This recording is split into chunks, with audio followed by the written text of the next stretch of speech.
DR কঙ্গোর কিগঞ্জের শরণার্থী শিবির mic হাতে ঘরে ঘরে গিয়ে বাসিন্দাদের সচেতন করছেন camp supervisor Richard M Bagado. বরণঘাতী ইবোলা ভাইরাস থেকে বাঁচতে সবাইকে সাবান অথবা ছাই দিয়ে হাত ধোয়ার অনুরোধ জানাচ্ছেন তিনি। বিশ্ব স্বাস্থ্য সংস্থার তথ্য অনুযায়ী ডিআর কঙ্গো ও প্রতিবেশী দেশ উগান্ডায় এই ভাইরাসে আক্রান্তের সংখ্যা 900 ছাড়িয়েছে। উদ্বেগের বিষয় হলো এবার ইবোলার অত্যন্ত বিরল বুন্দিবুজিও স্ট্রেন ছড়িয়ে পড়েছে, যার জন্য বর্তমানে নির্দিষ্ট কোনো ভ্যাকসিন বা কার্যকর চিকিৎসা নেই। গত সপ্তাহে এটিকে আন্তর্জাতিক স্বাস্থ্য বিষয়ক জরুরি অবস্থায় হিসেবে ঘোষণা করে বিশ্ব স্বাস্থ্য সংস্থা। নির্মাণে নাম্বার 1 শাহ সিমেন্ট।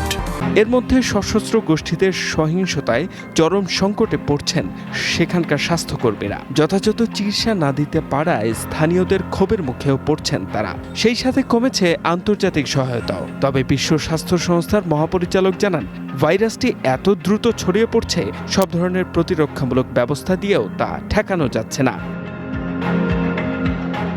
এর আগে ডক্টরস উইদাউট বর্ডার্সের একটি অস্থায়ী কেন্দ্রে সন্ত্রাসীরা আগুন দিলে সেখান থেকে 18 জন সন্দেহভাজন ইবোলা রোগী পালিয়ে যায়, যাদের সন্ধান এখনও পাওয়া যায়নি।